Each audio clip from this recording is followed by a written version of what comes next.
Аз нямам проблем да изхарчвам всичките пари, които припечавам по един и по друг начин за парно. Човек е истински богат, когато вкъщи е топло. Тогава усеща истински уют. Аз обичам моя радиатор.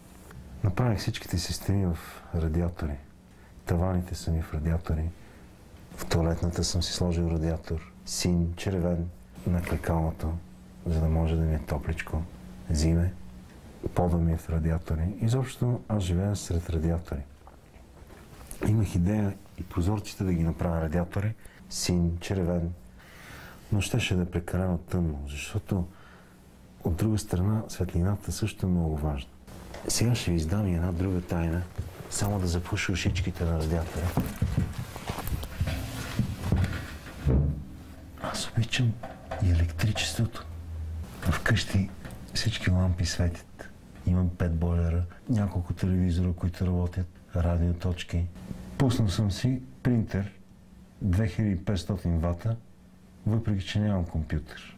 Просто има ли контакт, гледам да го запуша с нещо, не е случайно. Аз обичам да плащам и ток.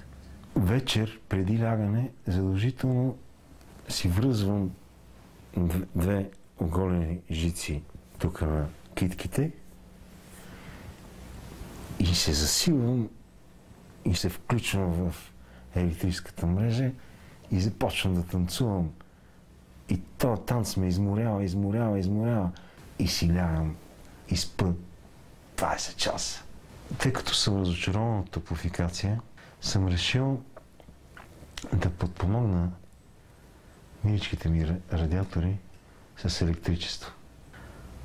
Обаче все още мисля по въпроса.